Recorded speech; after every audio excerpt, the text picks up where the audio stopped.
Welcome back to Studio Life, everybody. Today we're going to be looking at something from Fuse Audio Labs. It was something suggested in the comments, and it is the Fuse Audio Labs TCS68. Let's find out. Is it?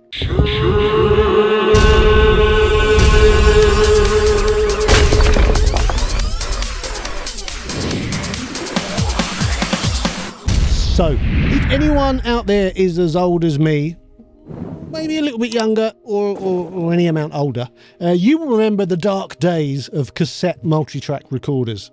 I started off with a 4-track cassette recorder. I had a few, and I eventually progressed up to a Tascam Porter 1 or Porter 01, I can't remember which it was, and it had like a mixer on it with 6 channels, and then you had 4 tracks of cassette recording. I mean, compared to what we used to now, it didn't sound great, but for then it sounded fine. I did all my first stuff with an Atari ST running Cubase, it would have been back then, plugged into my Tascam Porter Studio. I had my Casio RZ1 drum machine, which I've still got there, and a bunch of other stuff, and that was how we did demos and that back in the day when I was a kid. Sort of the top of the Tascam range of cassette recorders was the 688, and the 688 was an 8-track cassette multi-track with I think it might have had a 16 or a 12 channel mixer on it, like Logic Control cassette. You don't even know what that is if you're under 40, I doubt, but it, you know, rather than a clunk when you press play, it was like all nicely servo controlled transport controls. It was like the top. It had, you know, a nice meter bridge display at the top. Everyone wanted one.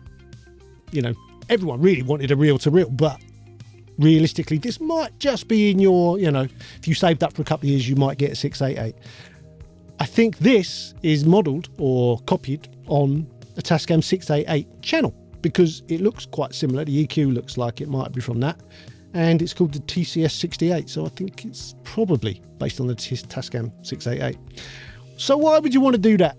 Why would you want a plug-in that emulates the sound of a, you know, a reasonably good quality but still a cassette-based multi-track machine from, what, 35 years ago, 36 years ago, long time ago.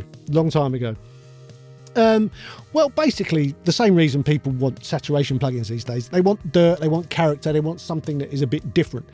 So yeah, Tascam did a bunch of stuff with, well, so Tascam, don't know whether they were involved, I presume they were, with IK Multimedia. They did a whole collection of those. I've got those, they're really good. I do use them sometimes. The 4-track tape one, I use that if I want to funk up a drum loop a bit, I want it to be a bit dirty and sound a bit old school. That does it every time. It's cool. So yeah, let's have a look what Fuse Audio Labs are doing. So as you can see, if you've ever seen a 688 or anything of that era, it's got that look. It's got that weird matte kind of rubbery plastic look to it, and those sort of, what are they, 12-segment LEDs or whatever they are. There might be more. So yeah, it looks the part. The channel fader looks the part as well, looks just like it. So let's start at the top. We've got a trim control, which you can keep nudging up and up and up until you see the overload LED come on. And what we would generally do back in the day is get it so that only the peaks were triggering that overload. And that meant you started to get tape compression, which is where things started sounding really interesting. We've then got a basic 3-band EQ where the high and the low are just more or less fixed frequencies. And then the mid-range is sweepable. No Q, but you can set your frequency and then cut or boost. And that goes from 250 up to 5. You've then got your pan and your channel fader. The power button is basically your bypass. You've got your LED output situation there. You've then got a bunch of buttons to turn sections off. So you've got the preamp on or off, the tape on or off, the tape sound of it going through the mechanism. The hiss, I didn't really notice loads of hiss. It's quite subtle.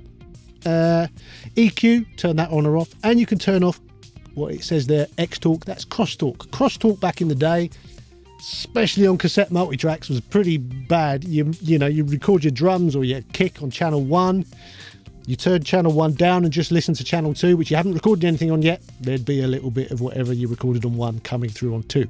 Crosstalk. So it gives you a little bit of analog mess, basically. Yeah, that's about it. What can I tell you? Listen to the demo at the end. It's got that horrible crunchy EQ sound that we all had to make do with. The opposite of smooth, I would say. It was always really weird if you'd grown up using something like this and you suddenly got a job in a nice studio.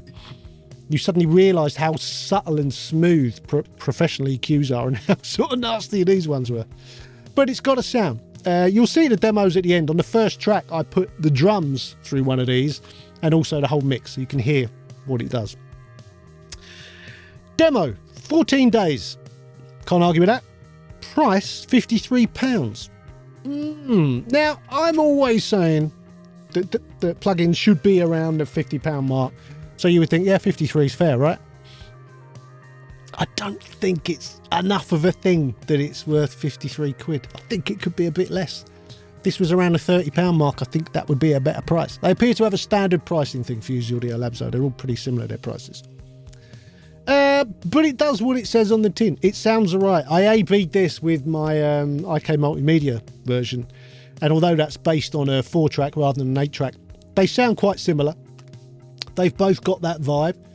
I would say the IK one is a little bit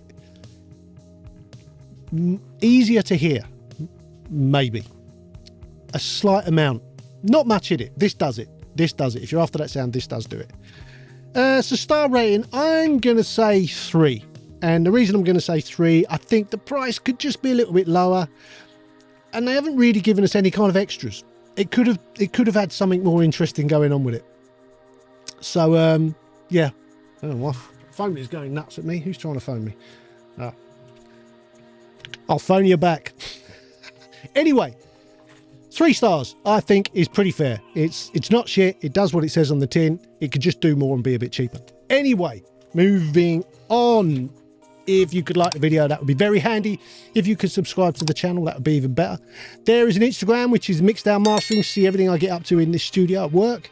There's also the website where you can see the Studio Live top 5 plugins. And there's a bunch of courses on mixing and mastering and a whole bunch of other stuff. And that's about it. See you next time. Adios.